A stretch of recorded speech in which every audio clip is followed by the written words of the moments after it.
Hello students, today we will discuss about RNA splicing. So before we switch over to the RNA splicing, I will want to throw a flashlight on the central dogma. So what is central dogma? Central dogma is a process in which you can see here I have given some short elaboration that this one is the DNA, and in central dogma this DNA is converted into RNA and finally RNA into the proteins. DNA, how it is converted into RNA? It is converted by the process of transcription, and RNA is again converted into proteins, and the process which is responsible for it is the translation.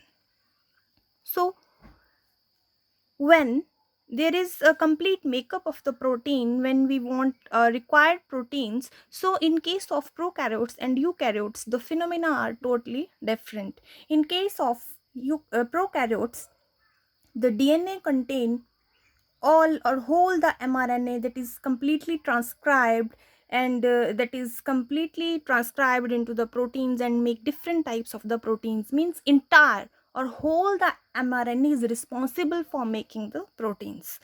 But in eukaryotes it is somewhat different. Whole the RNA is not responsible for making the proteins, because RNA is a complete mixture of some of the segments which are coding and some of the segments which are non-coding. So we do not want non-coding segments for this process. We there is the removal of those non-coding segments and finally joining of the coding segments. Here you can see in this process, suppose this one is the DNA, and by the process of transcription it is converted into this pre-mRNA. When it is converted into this pre-mRNA, this pre-mRNA or premature mRNA is not responsible for making proteins. It is first of all edited, it should be edited, it should be manipulated, it should be modified to be a complete or mature or coding mRNA. So it is converted into a mature RNA by two main processes, that is by RNA modification and RNA editing. And RNA editing mainly include the RNA splicing, and after that mature RNA we obtain, and from that mature RNA that is responsible for the complete protein structures and for the complete protein makeup. So in a very short we can say that splicing is a phenomena, or splicing is a process in which introns are cut out or introns are cleaved out from the transcript, and finally there is the rejoining of the exons to form a finished RNA. You can see here, this is the structure of RNA. The RNA contain, especially pre-RNA we are talking about, that contain exon, intron, so many sequences, and there is a long chain of exon, intron, intron, and it is repeated again and again. So by this process of splicing, what we do, there is complete, you can see this, that this red color, these red color segments are the introns, this one, and these blue color segments are the exons. We have started from a, like suppose this one is exon 1, this is intron 1, exon 2, intron 2, and exon 3. So in case of splicing, these introns are the non-coding segments, means these do not code for any proteins. Sometimes we can also call these as the junk elements. So we require their removal, and these exons, these are the coding segments and are responsible for the protein makeup and for the coding. So by splicing, here these introns are cut off and exons are finally jointed, and when we get this complete joining of the exon, and we call this as a mature RNA, and this RNA is completely ready for the translation. So this splicing is of different type. Mainly it is of two type on the basis of the machinery, which machinery we are using. First one is intron mediated and second one is the spliceosome mediated. In case of intron mediated splicing, introns itself are responsible for the splicing. How? Because when there is a cellular process and there is a starting or stoppage of the cellular process, in those processes some signals are required for the startup as well as for the stoppage. So here, when there will be the splicing, the signals are as it is in that pre-mRNA segment, and mainly segments are in the introns.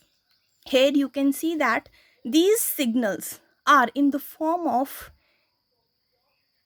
AGGU. AGGU means, suppose this one is whole is the pre-mRNA, this is the 5 prime, and this one is the 3 prime, and this one is the, we have taken only a segment of the pre-mRNA. So this is the exon 1, this one is the intron, and this is again exon. So between these exons there is an intron. So what are the signals which are required for the cleavage of this intron? So segment lie here in the intron. You can see that this is the sequence AGGU. Same, whenever there is AGGU sequence near the intron, especially at that junction point where is intron is immediately near to the exon, are those act as the signal points. Here there is another signal point. Here it is somewhere in the center, mostly not always in the center, but in most of the cases this one is the center and is A means adenine, and this A in the center of intron is also known as the branch point. So you have to remember three very important signals which are responsible for the intron mediated splicing. Those are: number one, 5 prime initiating signal. Means 5 prime initiating signal is this one, AGGU. It is toward the 5 prime, so it is called as the 5 prime initiating segment.